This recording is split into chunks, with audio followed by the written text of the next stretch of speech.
Okay, roll call. Start over here. Mr. Booker. Here. Mr. Esposette. Here. Mr. Shaw's here. Mr. Turflinger. Here. Mr. Raymer. Here. And Mr. Brubaker. I'm here. Any emergency additions or deletions?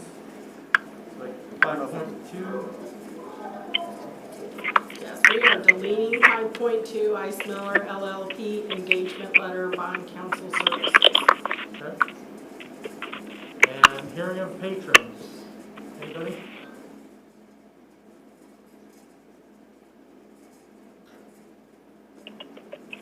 Oh, okay. And we have item 3, recognition, none today, right? Correct, no recognitions today. All right, so we'll move on to the consent items. I will read these donations, which we are always very grateful to have, so thank you to all the donors.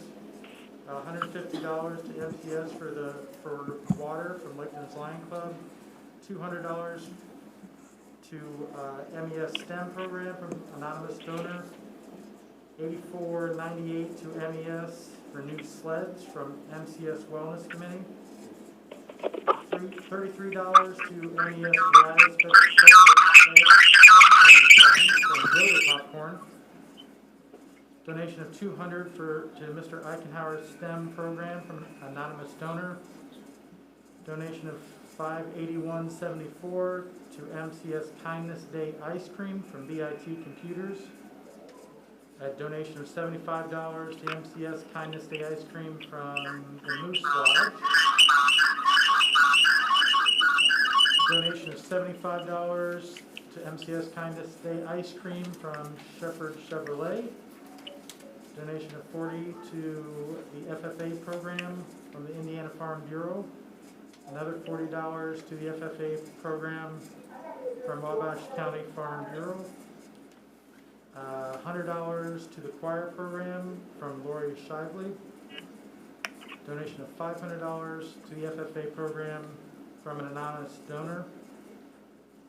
$1,500 to be divided equally between FFA swim program and the high school boys tennis program from an anonymous donor. $200 to the athletic program of Manchester Junior Senior High School for audio visual expenses from an anonymous donor. $715.12 to the CTE program from an anonymous donor. $100 to the drama program from an anonymous donor. Another $100 to the drama program from an anonymous donor. $500 to the drama program from an anonymous donor. $169 to the drama program from various donors who wish to remain anonymous. There's a $300 donation to MES for the insufficient lunch accounts from Barbara Garber, and a donation of a CNC router to the CTE program from an anonymous donor. Thank you again for all those donations. They are very much appreciated. We're looking for a motion to approve the consent items. So moved. I'll motion. Rick Esposette made the motion. Need a second? I'll second. Second by Mr. Turflinger. Any discussion? Okay, we'll vote, and we got to do a roll call vote. So start over there, Mr. Booker. Actually, I wanted to say personnel is included in the consent items, correct? There, yes, there's all but one is in there. I wanted to thank Tammy Allen for 30. I don't want to take away your thunder. I don't know if you're going to do this, so I apologize if you did. But I want to personally thank Tammy Allen for 36 years for your service and for your time and passion and commitment. And Jennifer Boone for 22 years. So thank you so much and enjoy retirement. So, yes. Thank you. Mr. Esposito. Yes. Mr. Turflinger. Yes. Mr. Raymer. Yes. Mr. Brubaker. Can you hear him? Oh, is he still there? Can you repeat that? Are you still there? Boyd? No. Yes, I'm here. Yes, I'm here. We're looking for a yes or no on approving the consent items, Yes. and I vote yes as well. That'll be 6-0. That will pass. Then moving on to recommendations for approval. 5.1 is Heather Turflinger for MIS intramural basketball coach. We'll start with Mr. Esposito. You need a Oh, motion? we need a or- motion there, yeah. Yeah, move to approve. And a second? I'll second. So a motion was made by Mr. Esposito and a second by Mr. Bucher. We'll start the roll call with Mr. Esposito. Yes. Yes for me. Mr. Turflinger. Abstain. Mr. Raymer. Yes. Mr. Bucher.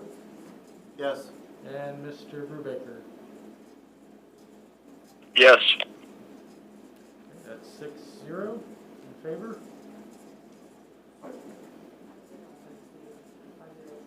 Five zero.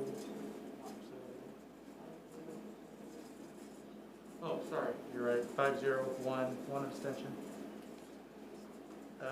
5.3 is the approval of the tax anticipation bid. Mr. Markham, you want to say a few words about that? Yes, thank you. We had advertised for the tax anticipation warrant in the local paper for 2 consecutive weeks. We did receive only one bid from Crossroads Bank for the $800,000 tax anticipation warrant that would help with our operations fund and our cash flow at a 2.30% rate. Last year, Crossroads was also the bidder at 3.25% a year ago. So this year it's down to 2.30, and they were our lone bidder this year. As we move forward, we'll try to continue to try to get more bids from local banks. We did put out some feelers to let them know that we were looking for this, but no one submitted bids. So we'll continue to try to do that, to have some competitive bids with that. So looking for your approval.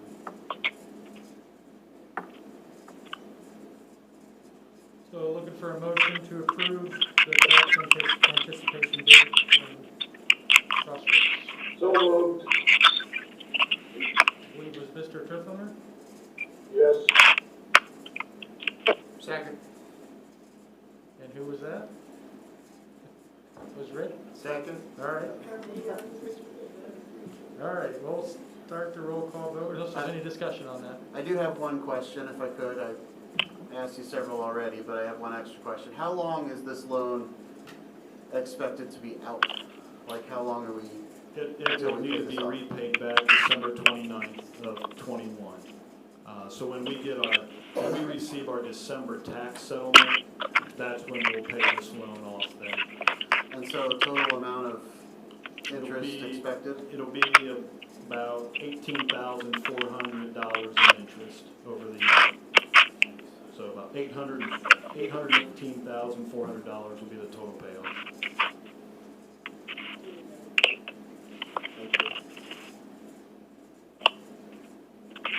Any other discussion? All right, all vote in favor? Yes, Mr. Turfinger, Yes. Mr. Raymer, Yes. Mr. Hooper, Yes. Mr. Brubaker, Yes. Mr. Esposito. Yes. 6-0 in favor.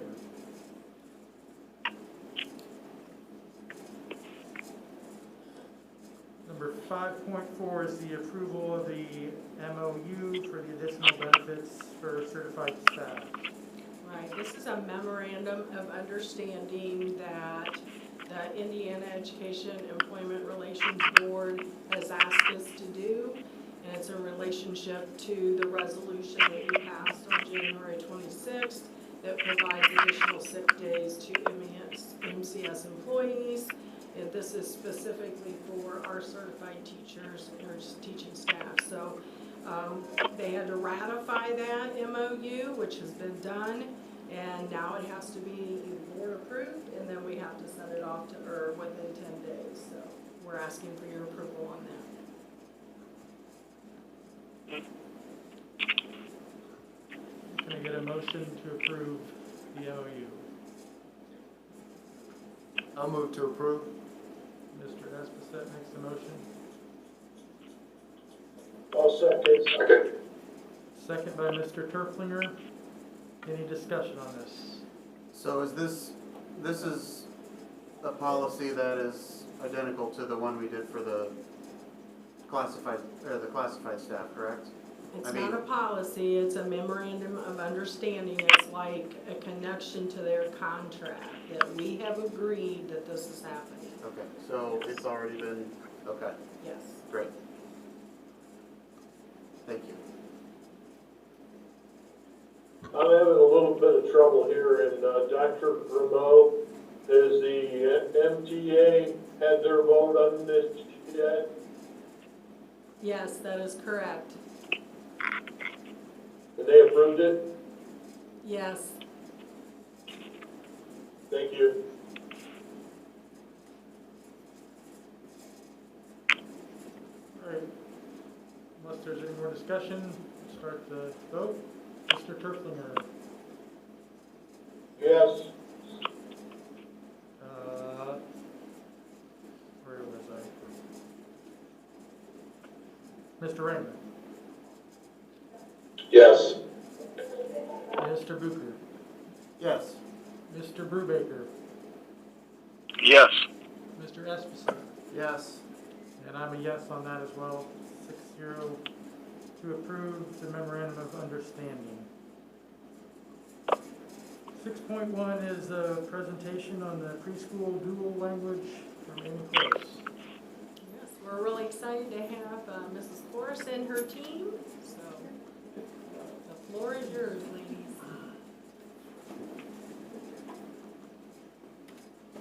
Good evening, my name is Amy Kors. I'm the principal at Manchester Elementary School. And this is Nicole Scraton.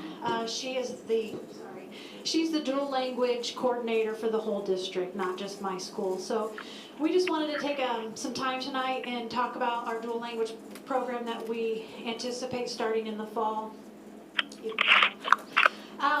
During the strategic plan, we didn't have a lot of opportunity to give you kind of the nuts and bolts of that, so we wanted to do that tonight.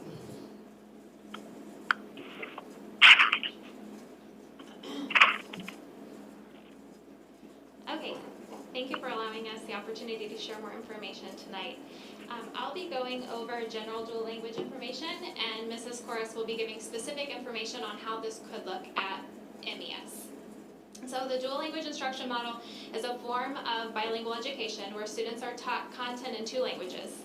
Though research shows that students in a dual language program develop high levels of proficiency in both languages. Their academic performance is at or above grade level, and the students demonstrate positive cultural competence as well. Spanish-speaking students enrolled in dual language also have the opportunity to develop their native language skills in reading and writing. The graph on the right shows different types of program models for our English learners. At MCS, we have used the pull-out model and content ELD, which are shown on the graph in purple and red, and we are looking to follow the model that is in pink, which is going to be the one-way dual language model. Okay, So there are 3 types of dual language model, and each is broken down into the types of instructional minutes, the population that your district has, and then the teacher model. So if you look at our slides, for instructional minutes, we have a 50-50. That just means 50% of the time is in English, the other 50% would be in the targeted language. In our case, it would be Spanish. The 90-10 would be 90% of the day in Spanish, 10% in English, and then 80-20 is 80% in that target language, 20% in English. At Manchester, we're looking to go to follow the 50-50 model, so half the day in English, half in Spanish. There's also types of dual language programs by student population, and that's just the makeup of your district and your classroom. So the one-way program would be containing students who share the same first language, so all English learners or all Spanish-speaking students. And then a two-way program, at least 30% of the speakers are in the partner language. So at Manchester, we would be following a one-way, since we do not have 30% of our students speaking that targeted language. And then we can also look at by teacher models. So a one-way teacher model, there's one teacher providing that instruction, and then a two-way, which is typical for this 50-50, where you break up the day half and half. You would have one teacher teaching content in English, the other in Spanish, and then the group of students would switch. And that is the model that we are looking to follow at the elementary. So why dual language? On the left-hand side, there are the 3 pillars of dual language education. We think that having our students have the opportunity to become bilingual and biliterate will give them an advantage when leaving our district. We also see the benefit of having high academic achievement and engagement. It will keep them learning and excited to come to school. And then we also know that the sociolinguistic competence will continue to be important as they leave our district. So providing that opportunity while they're here with us will be beneficial. In addition, the dual language program will provide an opportunity for our Spanish-speaking families, an opportunity to continue developing their language and reading and writing while they're with us at School HA. So currently we have in our district 88 native Spanish speakers, and those are the ones that have identified themselves as Spanish speakers. So we do know that a few that have not marked that, that's just a form that they fill out when they enter the district. So that we think that there's more, but we don't have a way of proving that. There's growing trends across the United States and across Indiana to be bilingual. And we're trying to get more parent and community involvement, and that's a struggle when you don't speak the same language as the parents. I see it every day when they come into my office. I can't communicate with them, and that's a struggle. That's really hard. One, we're in the relationship business. This is what we do, and I think that starts first with building that relationship with parents, and that is that's tough for us. We think that when a dual language student eventually graduates in 12 years, it's going to make them more marketable. It's definitely a trend. I mean, how many times do we need Spanish speakers here in Manchester? And we definitely think that will be an advantage for them. And then finally, the state has changed the way that we service our dual language students. So it's not always just pull out. That's not best practice anymore. We need to service them within the classroom. So this is one way that we're working to meet those needs as well. So what will that look like at MES? We want one-way immersion, so that means because if you have more than 30% of students that speak Spanish, we would go with a different model. We are partnering with Indiana University for training. There's a ton of literature and research out right now about this topic, and this is what they recommend if you have less than 30% of the target partner language. So we're going to do 50-50, and then so that means we will have one English-speaking teacher and one Spanish-speaking teacher that will start in kindergarten. Okay, go ahead. I was like, you went the wrong way. Okay, so this is what a typical day would look like. So on the right side, the goal is, it says English Language Arts, that's the orange. So that is how we would set ours up, and conveniently the state of Indiana says that you need 90 minutes of a reading block every day for the younger grades. So we would start Schedule A, and this would be our English class here. They would start with English, and then they would have recess, and then math, and then lunch and specials, and then a kind of a math block, recess, science. And this is just a rough estimate.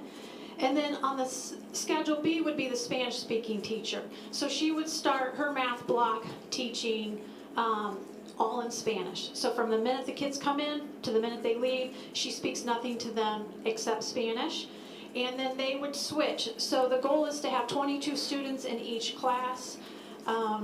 And then they would share students. So a student would come in and say it's with teacher A. They would have their morning reading block, and then they go to lunch together, the students, and then in the afternoon they would say have their math block, or vice versa. And so really those teachers would have 44 students, but only 22 at a time. And there's definitely a partnership, so that's kind of how the recommendation goes. So we have been talking about this for a long time. We knew that the state was changing the way that we have to service our dual language kids, or our EL students. So we started talking, and then we started doing research, and then we connected. We applied for a grant last year and didn't get it, but received feedback about what was keeping us from receiving that, and we don't know if the grant is available this year because we're waiting for this legislation to go through to allocate money for that. So hopefully that's coming. I'm sure it will, but we will be applying again, and Indiana University said they would partner with us to make that happen. So we're excited about that. And you can just see, we're trying to keep it moving. Do last one. So here's where we are now. We kind of need to get a jump on this just because it takes a lot of teacher training. We've got to buy classroom supplies. We need to do lots of professional development. And we are partnering with Indiana University this summer. They hold a week-long training that Nicole and I will be both going to. And then we're hopefully ready to roll out in the fall. Any questions? I have two. Okay. That's okay? Yeah. First one is, you said from day one they start speaking Spanish to the children. Yes. Do they teach the children anything in Spanish? Or is it, do they actually teach them the language so they can understand it? Yes. So what we have heard from other schools is by the time these kids get to middle school, they're fluent speakers, right? And then it also changes the way that they are serviced in high school. So when you graduate, I believe you have a minor in Spanish when you go to college automatically from all the work that you've done. Okay. So it definitely gives them a leg up. So they don't just start with math and say, hey, this is starting to teach. They actually go through the language one word at a time, or so they understand it in kindergarten, correct? Yeah. Sure. So one of the things that we know when we're teaching a student a new language is that we provide lots of scaffolds and supports to make them successful with what we're trying to tell them. So to be a successful dual language program and to follow the model correctly, the students, when they're with a Spanish teacher, they will be speaking Spanish all of the time. That's a very important part to be successful in your dual language program. But to make sure that students are understanding the content, the teacher is going to be doing a lot of things with visuals. They'll have manipulatives out. They will be able to check for understanding just like we do for our students who are native Spanish speakers and are currently in an all-English environment. So as soon as they walk through the door, it'll be Spanish speaking when they have that time with the teacher. But their education is supported through best practice, and that is what the teachers will continue to learn through their professional development and as we partner with IU as well. So that's a great question. Okay, next question for you.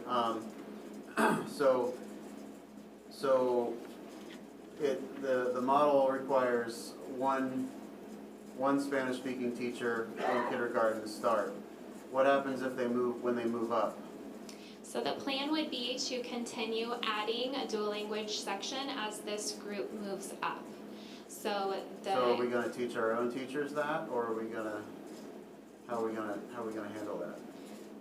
So there would be a hire for a Spanish-speaking teacher, and then a current teacher would teach the English part. So we have to hire a new teacher every single year, they go up, is that correct?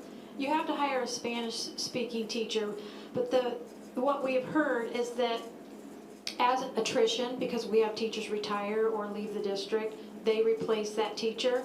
But the theory is, because this is part of our marketing plan, is that our goal is to get our enrollment up so much that we're not, that we would need to hire an additional staff member.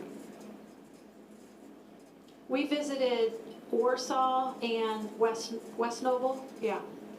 And they said they never had to rip a teacher, and they have a waiting list to get into their program every single year. And they said people would want to come to their district just for the dual language classroom.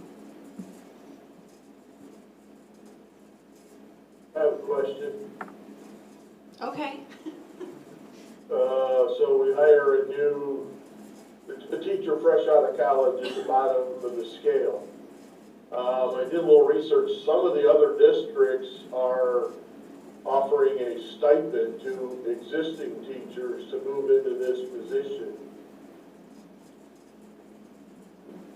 Do we currently have someone we could do that with? I don't know where you are, Dave. I don't know where to look. Look at this camera Alright, and he Dave. can see you.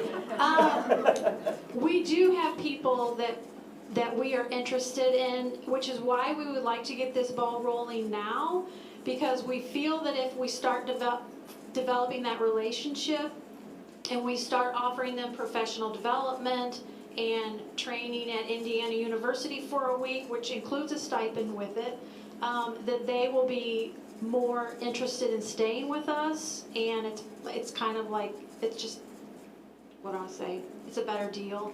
I mean, we want someone that's not going to be here a year and then leave. Like, we really want someone that's invested in this community, is here for the long haul, is going to see this from kindergarten up to, many years down the road. So, yeah, we don't want to just pick the first applicant that we get. We really want to find someone that meets our mission and vision here at Manchester. I guess I didn't state my question correctly. In the strategic plan, it calls for $50,000 for a teacher for this program and another $20,000 for a para. Is that correct? That is correct. So we're looking at $70,000 plus professional development to implement this. No, because you are taking a current kindergarten teacher and replacing her with a Spanish kindergarten teacher. You're trading one for the other, essentially. It's not costing any more. And part of the $50,000 dual language grant pays for things like classroom supplies, trainings, all of that, so. Okay. I had a question. I didn't quite understand Sorry. the two, I understand there's two teachers, so is it one day with one teacher and the next day with the? So they would spend the morning with teacher A and spend the afternoon with teacher B. Okay. So essentially a kindergartner will have two classroom teachers, where now they only have one. Okay. My second question, I guess, would be, you're talking 44 students, which is basically half of our class, right? I mean, close to. Correct. So can we get that many people interested in the program? Oh, I believe so. Every principal that we've spoken with has said there's a waiting list to get in. In fact, there's usually a lottery to get in, which we will not be in charge of. We'll make Mark France do it. See, you got to pay attention, Mark. We were told adamantly, do not do the lottery yourself, because people will come back and say, well, you picked this person for favoritism. Like, we really want it to be legitimate and fair and equitable to everyone in the district. So we just feel that having an outside source select the students. And the goal is always to have 5 classrooms in kindergarten. Right now we have 4, but in the past we've had 5, because if not, it makes the classrooms a little big and you always get the late arrivals. So our goal is still to have 5 classrooms in the fall. And by the way, kindergarten roundup is March 11th here, 1 to 7. Nice plug. Yes, get those So, babies in here. so if we have 5 classrooms next year, Right, we won't be moving any teachers then, we'll just be adding Right. one. we anticipate, we think we'll be fine, yeah. So if we add one, then we have the additional expense then, correct? Well, if you add a staff member period, you would have an additional expense, yes. But we never know until registration how many teachers we need. Okay, thank you for your answers, both. Sure. For me. Okay. Good. All right, preschool.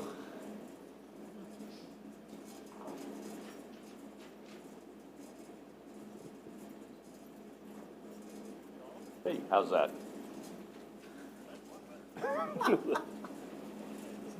There you go. I think I got you on speaker. So garbled. Yeah. I can hardly hear. I can hardly understand it. And like Okay, can you hear it now? I got you on speaker. Yeah, Okay. kinda. Yeah. Do you have me hooked up? Missy does, okay. All right, so it's not very often that you get to just brag about yourself and do it humbly, but this is like when parents put on Facebook, warning, this is a very braggadocious presentation. So that's what I'm gonna do, because we're gonna brag about our preschool.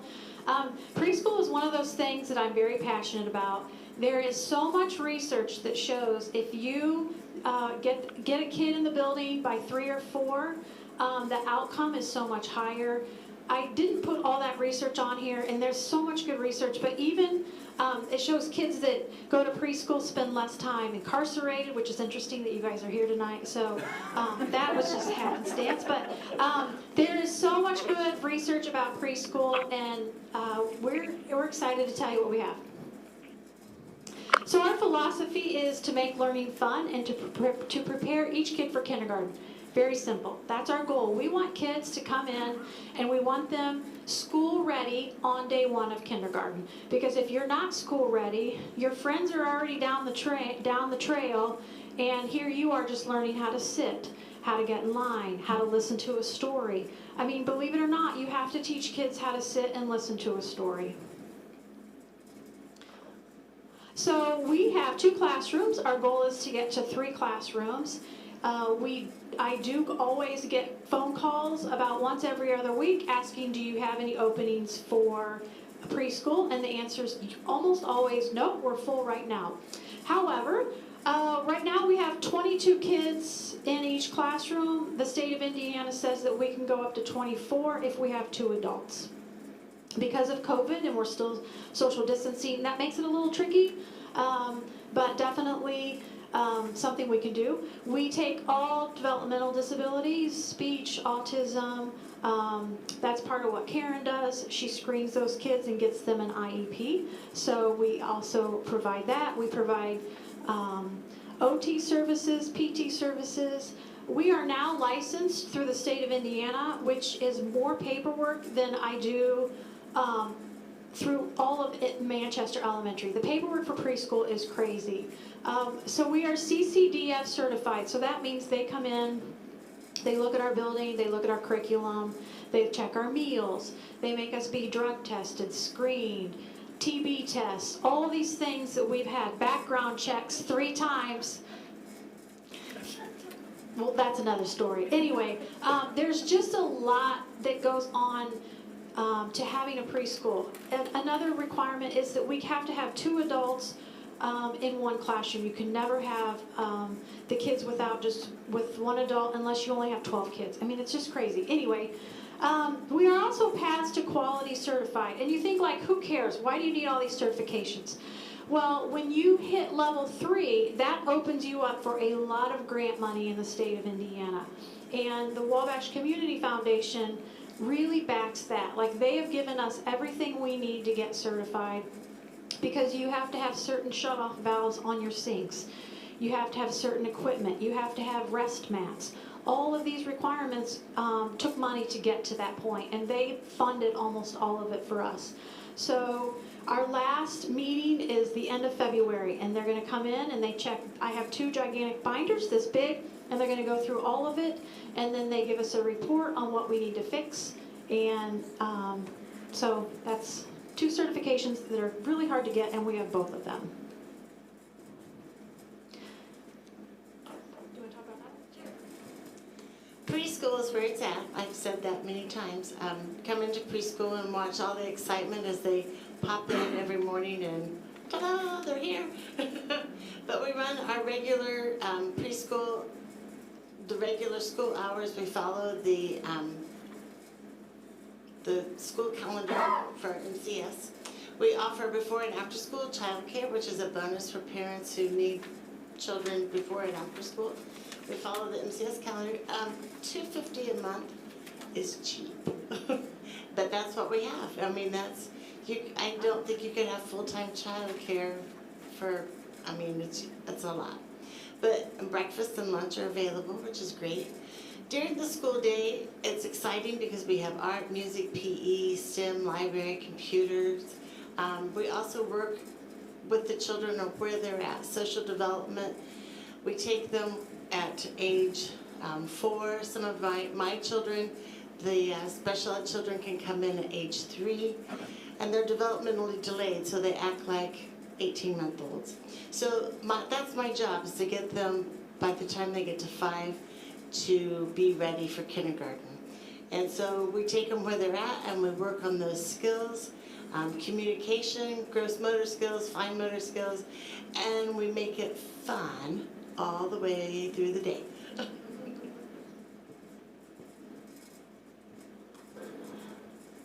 So this is the good part. And this is no bash on any other preschool in Manchester. I'm just telling you our data, and I love data, which is funny because I was not a math person in school, but anyway.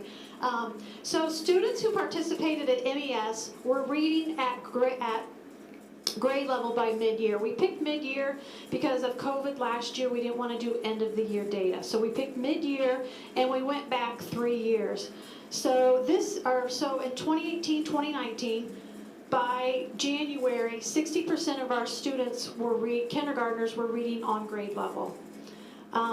So 37% of those students did not attend our preschool, were reading on grade level. So ours were 60%. Any other student that did not attend our school was 37%. And then you can see in 1920 it was 89 and 51%. And then this year, 71% and 43%. So we've been looking for ways to prove that our preschool is working. And I actually brought some more data. I won't go through all that tonight. If you want a sheet, I can give it to you. But we track everything, and it's so nice to go back and show that it's actually working. So. There we are. And here's just some pictures of our kiddos that we are super proud of. So going forward, we would like to move into a 3rd classroom, which we would also like to offer transportation. That's a huge issue for a lot of our parents, but it requires that one bus be changed to have like the seatbelt harness system put in, which is on our strategic plan, if you remember.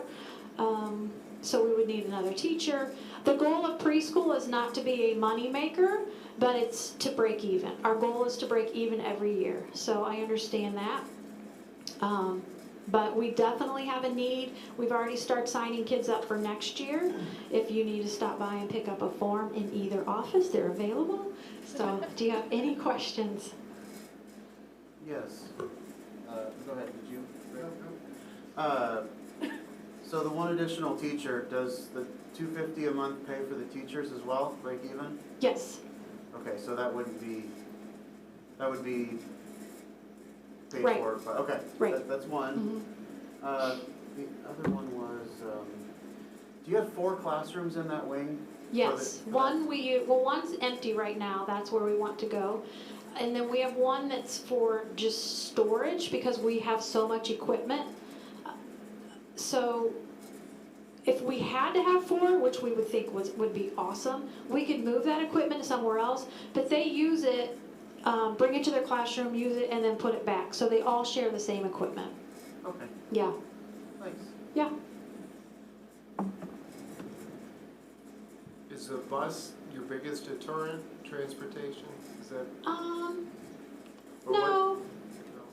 It's needing another warm body.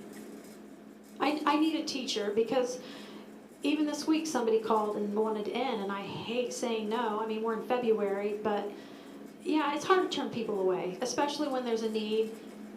We are, part of the reason the Wabash Community Foundation has partnered with us is because we're trying to get those kids that don't go to preschool at all, because now they come in so much further behind, and the gap just, it's already there before they start.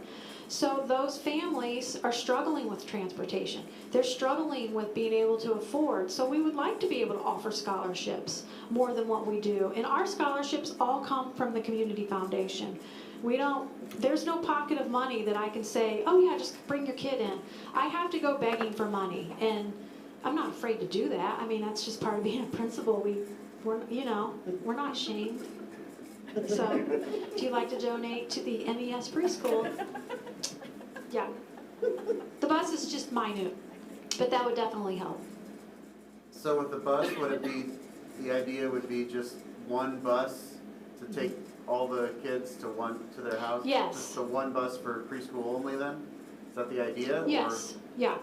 Even if we had to double route them, which we do sometimes, like in the morning we have the 2 special ed buses, they could circle back. I mean, we could definitely make that work. And we also offer before and after care, which is huge, because some parents have to be to school or to work before 8 a.m. and that's also free. So it's a good gig if you can get in. You happen to know, I mean, when the bus is outfitted with these special seat belts, could they still be used for kids that don't need them, or is it kind of just... I don't know.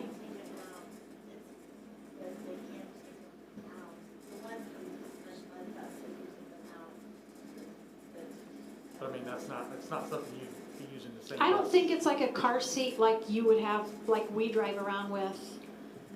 No, I mean, they're not that big and bulky. Yeah, it's a special star seat, they call it, is it the star? Yeah, Yeah. it can be used for, I mean, it's a normal bus, they retrofit the seats a little bit. A normal student can sit in it, but it takes a while to take the harnesses and everything out. So you wouldn't want to change... You wouldn't want to change it on a daily basis, no. You probably would need an aid on that bus to help students get in and out of that harness. Yep. Because some could struggle getting it on, and then others could take it off and start running around too. So that's a consideration with all of this as well. That would be awesome. It's like Jeremy. It's like And just, I think, if you're adding another classroom, wouldn't you need 2 teachers since you have to have, or an aide, or what? You said you need 2 adults in each Yes, class, you right? would have a teacher and an aide. Yeah. Teacher and an aide. Yes. But we've talked about it because she has 2 aides right now. So we're hoping to just move one over. Okay. So Yeah. You might already have an extra aide. Correct. Okay. Anything else? I have a couple questions. Okay. There's no state funding for this, right? It's all donation, parent pay, or grant money, is that correct? Well, no. If you get the certifications, which we have, the kids can get a CCDF scholarship, but it's really hard to get them. Like, they have to jump through a million hoops. Both parents have to be working. It's just really challenging. And most schools only get 1 or 2 students on that scholarship. So, yeah, I mean, there's not a lot of funding, no. There's a lot of grants if you apply for them, which is great, but it's usually for equipment, maybe a teacher if you're lucky. The one we're applying for right now would pay for staffing for next year if we get the grant. It's like $30,000. Okay, so what's the total cost to Manchester Community Schools without a grant if we want to do this next year? Bus, aid, teachers, what's the grand total? Do you have a grand total? For per year? Dave, we're gonna discuss that in our executive session and when we're doing cost savings. So you will get Okay. that information. Well, I mean, at some point, it's gonna have to be on the record. I gotta, don't shoot the messenger here, cause my grandkids go to preschool. But after the last strategic plan, I'm reading off of a text that I received here, actually received a couple, so it says, expand preschool. Exactly why did the community support building the early learning center, and isn't this a duplication of town services? No, because we're reaching the hard to reach. We want the kids that can't afford to go to preschool. We want the families who are speaking Spanish or another language that are not going to send their kids to early learning center because they can't afford it. This is a whole different group of kiddos. We want the kids that are sitting at home, not doing anything, in our doors the minute they hit 4 years old.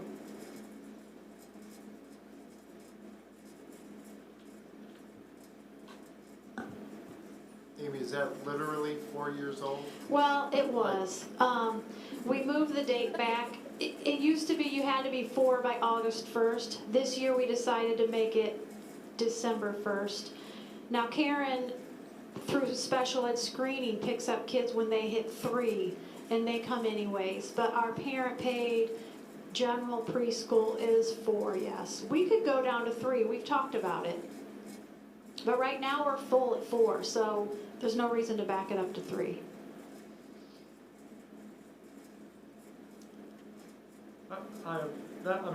Your slide that showed the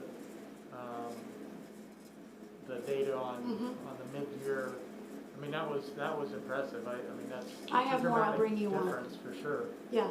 How long does that sustain, like at a year or?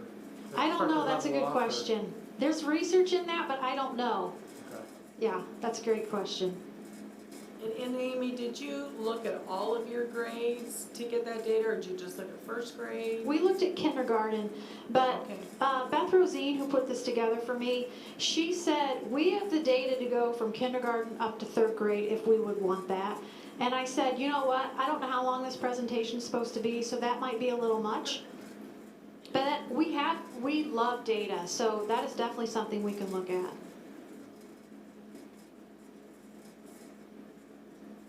All right, thank you. Thank I'd you. just like to point out one thing going forward. This data's not in our board packets, and we can't see it on the screen, so for us that are zooming in, we're kind of sitting here in the dark. We can't see what you presented, Amy. Yeah, I'm sorry, should have been on the screen. You can't see that? No, I will share with you my the camera's document. way too far away. Okay. Did you hear me? I will share with you my document and you can look Yeah. at it. If you back it up, there's.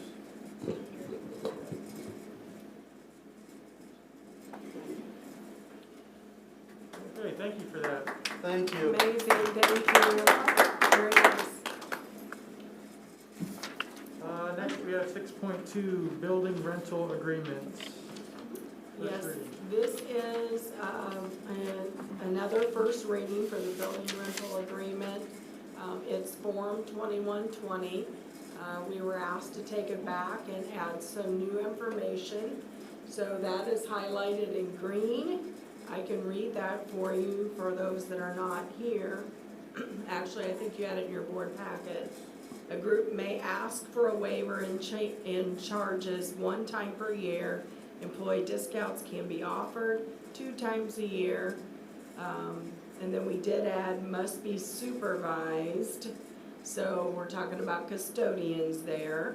There needs to be one on staff, and there also needs to be someone in the kitchen to supervise it if there's a rental there. We also went down and under estimated charges added the waiver that we can subtract, employee discount of a 25%, and then we added hourly fees for the custodial kitchen and the pack rental. So I believe that was it, other than what we had prior. If it's an employee that's using their waiver, do they have to pay for the supervision? In other words, if, an employee's using one of the facilities, they're already an employee, they already have a key to the building, are they gonna have to pay for supervision for janitor? They They would- take the responsibility for the cleanup themselves?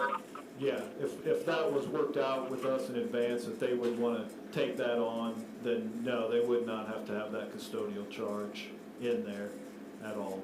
So yeah, an employee could rent that space, take responsibility for it, clean it up, and there would be no charge for that custodial time. Thank you. Any questions, or anybody want us to take this back to the committee again for any, or any?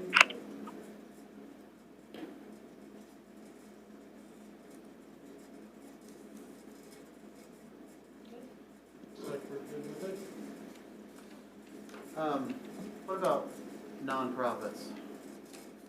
Is there a category for nonprofits? I was looking through this.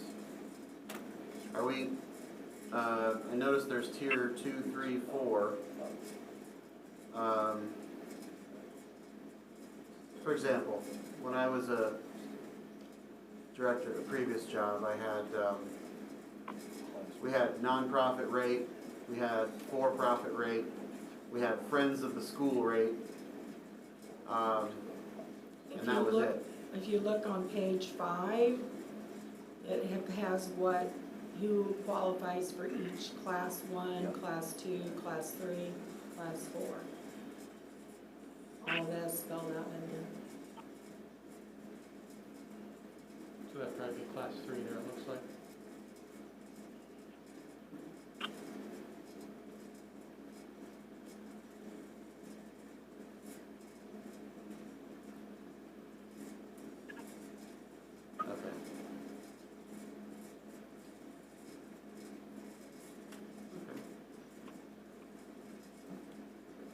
Okay, thank you.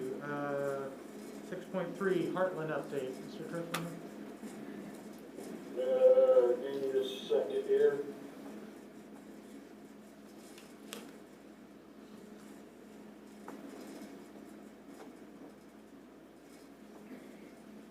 Okay, it's gonna be kind of short and kind of sweet.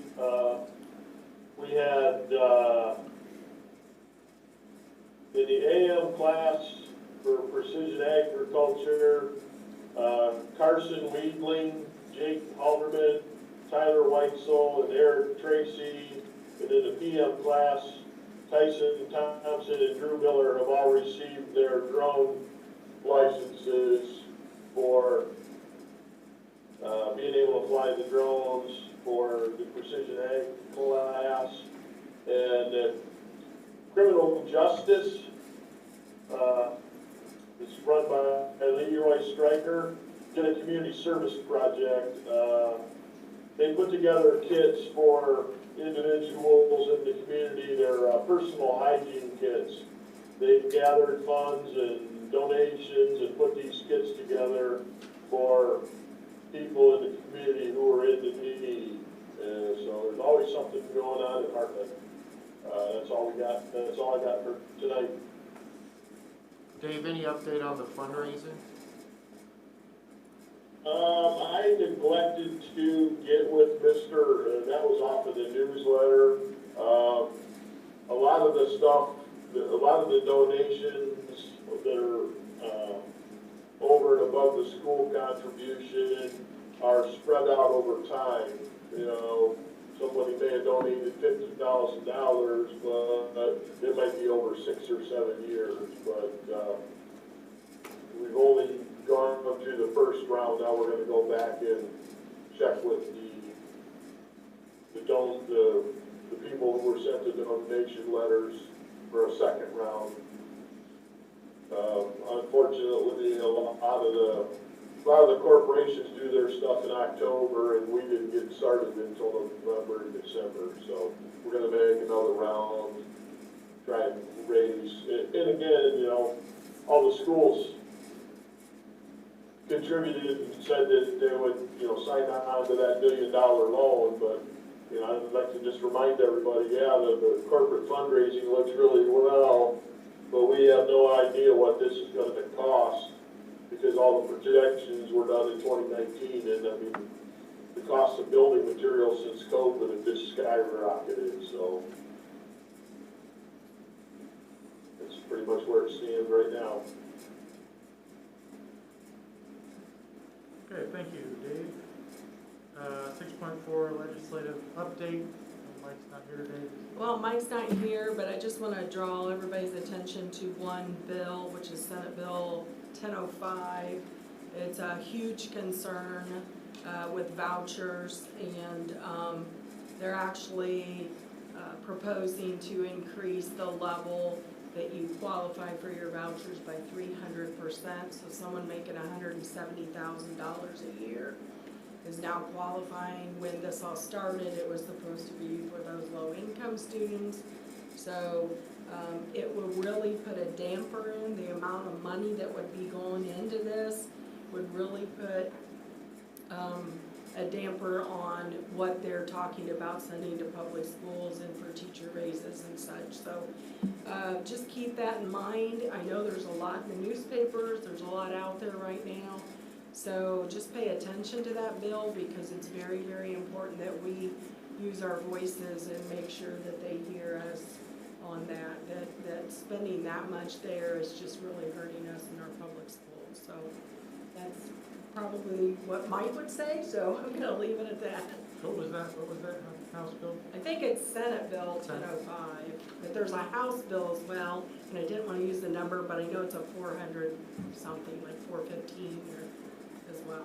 So there's one on both sides. Okay. Back to the hearing of patrons. Anybody else have any comments?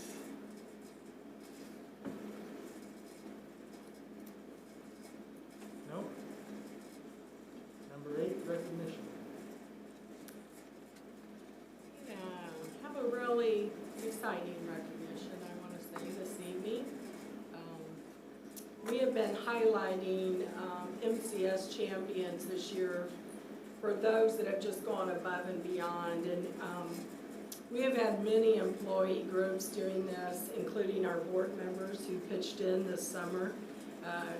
It takes all of us, regardless of what position we're in. So we're just very proud of all those that are willing to have a heart for and a passion for our students and want to be part of the solution. So this is what it takes to make us stronger in a community, and that we can triumph through these tough times. But an anonymous author wrote, "Lead by example, be willing to do whatever it takes." And tonight we want to highlight Teresa Smith, Anita Henderson, and Randy Fruit for being this kind of a leader. Our 3 bus drivers have been willing to fill in when other drivers were out. They have double routed and problem solved difficult situations to ensure our students arrive at school on time. They have a willingness to volunteer for additional workloads without hesitation, and always with a positive attitude, which is extremely important. So Teresa, Anita, and Randy have a true team spirit, and we commend them for going above and beyond during difficult times. We thank them for being excellent examples of leadership. They are true MCS champions. So join me in a round of applause for them.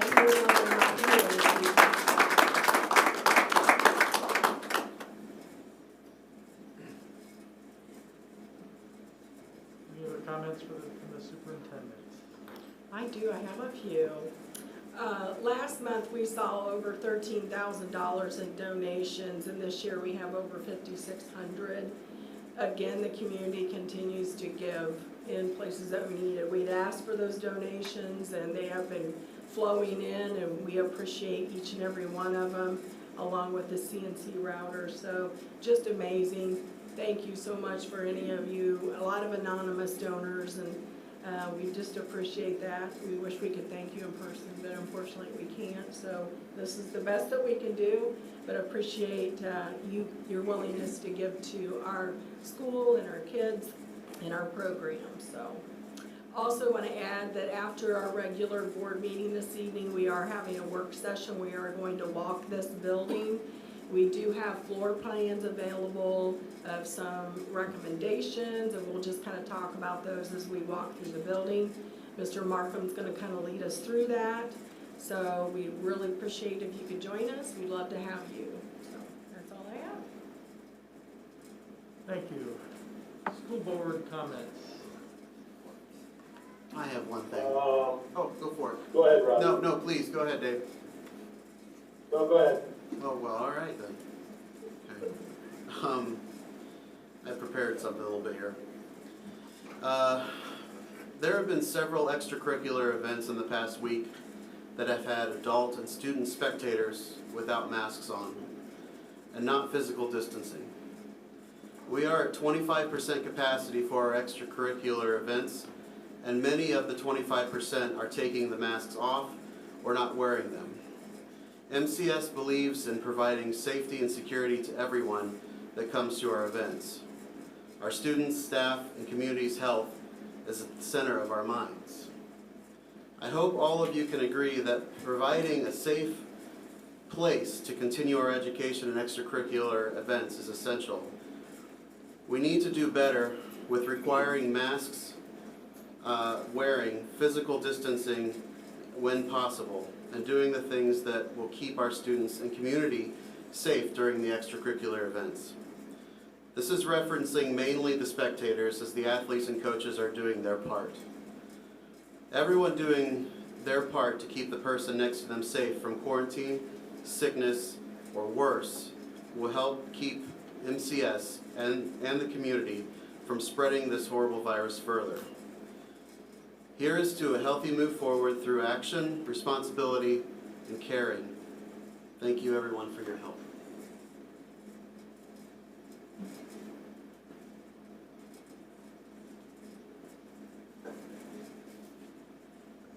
Dave, did you have something? Yeah, Mr. Markham, in the memo that came out on Friday, you said that the state had given the tentative dollar figures to the school districts, and the MCS is looking at receiving $721,000 and change in the next round of stimulus funds, and that you were waiting on guidance from the Department of Education. Have you received any of that guidance yet? They've released some of the things that you can utilize those monies on, and there's a website on the Indiana Department of Education website that shows that. What they haven't allowed us to do is get into that application, and those allocations are still tentative until the state certifies what that amount will be. We're anticipating around mid-March the ability to know what that final allocation will be. We anticipate it'll still be in that range. And then they would open up the application for us to begin submitting how we may use those dollars. And allocating those monies, we have to submit that, and then they have to approve that before you can spend those monies. So the state will determine and release when we can do that, and they have not done that yet. Okay, do you plan to put together a plan on, or a recommendation on how that Manchester Community Schools is gonna spend that money? Yeah, we'll definitely put together something. Right now, I just have a piece of paper with 8 million things written on it, different options and potentials that it could be utilized for. And then as we sit and talk with our staff and our administrators and try to utilize those monies in the best way possible to be able to present something then. Okay, so are you gonna bring that to the board for approval before you send it to the state? We would at least bring the allocation amount once we have that. My guess it will be, I guess I'm not gonna guess, I don't know. They're saying mid-March is when they'll give us that final dollar figure. Many times it's a very quick turnaround. Many times it's a I'm very sorry? quick turnaround when we have to, fill out that application, so sometimes there may not be time, but we can always file an amendment if we have to. Okay, so we did a $670,000 bond, and we did a tax anticipation warrant, and now this is $700 and something thousand on top of our annual budget that was approved back in October. So we have until mid-March. Can you guys put a plan together and bring it to the board for approval before we submit it to the state? We actually have a lot of that. We pretty much signed a blind contract on like COVID relief. We have no idea an approved allowance. Yeah, we can definitely put something together and present it to the board to see what we're thinking, and then you can give your 2 cents. What we submit, we may have to alter based on the state okaying it anyway. So, yeah, it'll be a dual process. Because there are limitations on what you can and can't use it on.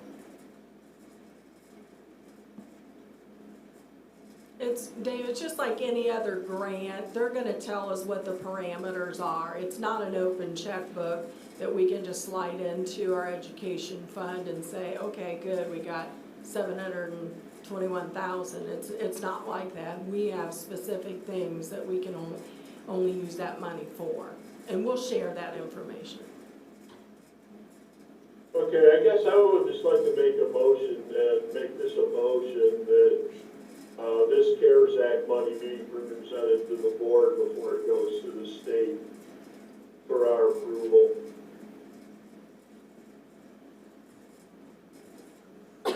So your motion is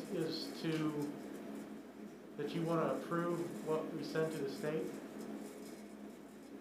Yeah, on the CARES Act money alone, that $721,000, my motion is that before we apply to the state, that Mr. Markham puts together a plan and presents it to the board for approval before we send it.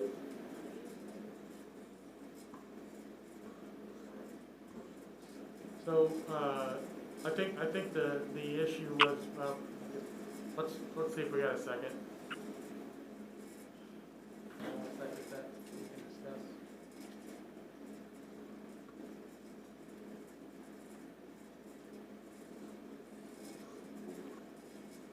Well, I'll second the motion so we can have a discussion. Dave, I think the concern is that we might not have time to get an approval from the board in between when they know what they can use it for and when they have to submit it. So, I mean, you could probably give it an idea of what you want to do. Is that fair? Or?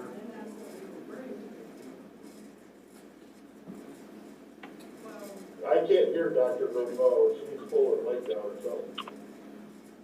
I just said we can bring that to you as a recommendation, and have a discussion on it, but we're not gonna know for certain until we get in there, and we don't know what the turnaround is. I mean, that's what we dealt with a couple of them.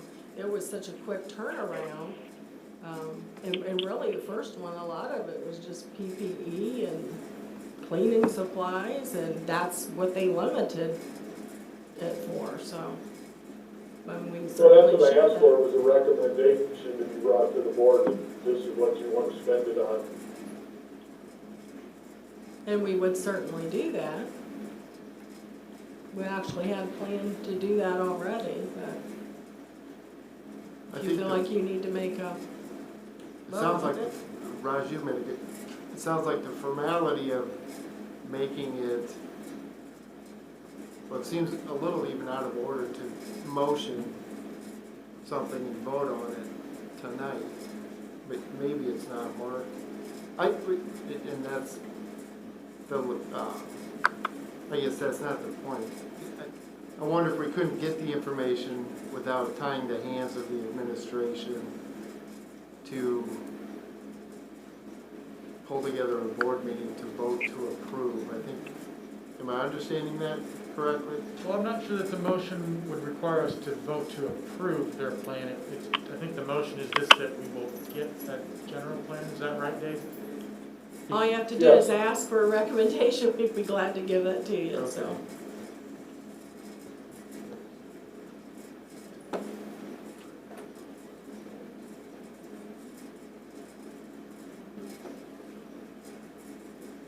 Is that what you were gonna do then?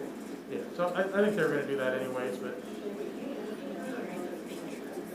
So, just curiosity on timeline then, you think it'd be mid-March, is that correct, when they're gonna do something? You don't know, but you're We never know, speculating? we don't know, and Okay. you all know that have worked on grants, we just don't know, and sometimes we get a work week turnaround. Okay, And so, we try to do our best, and we have a plan up front, kind of knowing where we're going, but Yeah, we can put together a preliminary plan on what we're thinking and provide it in the memo and, give you information as we go along. And then as we get more definite dates on when they're gonna release that to us and how long we'll have to submit, then we can share all that as well. So we can definitely keep you in the communication loop on all of what we would be looking at or what we think might be the priorities. how does that feel, Dave? Dave, is that what you're looking for? Yeah, that's what I asked for. Again, I just decided to make it a motion so that we get to see it before it gets sent to the state. And like Dr. Vermo said, they can put a plan together and, have A, B, and C in there, and then the state says, well, no, you can't use it for C, you gotta use it for D. Just kind of comes back to we approve all the other financial things, and this is CARES Act money, it's not really a grant, so. Okay. it actually I'm is just a looking- grant, it's I'm through just Title looking for the I. recommendation before we send it to the state, so that we all understand what we're gonna use the $721,000 for. And Dave, it actually is a grant, it comes through Title I, and that's how we have to file it. All right, got a motion and a second. So the motion is that we will get a preliminary plan that is subject to whatever the state tells us in the end, I guess. Mr. Bucher?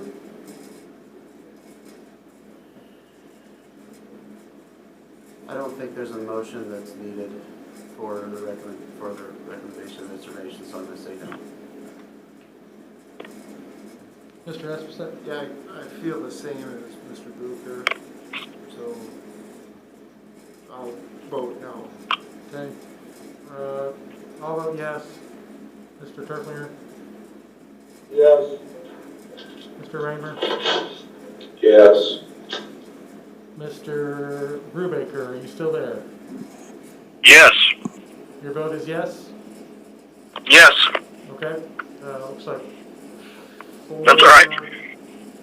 4-3, motion, 4-2, sorry. Motion passes. Is there any other school board comments? Can we try and reschedule the F&F meeting? There's some emails this afternoon, about rescheduling Baker and Stilley on the 24th. Does the 22nd work for the F&F committee for Brian and Boyd, or Raju, I'm sorry? Works for me. What date did you say? 22nd, Monday? Yeah, that's fine.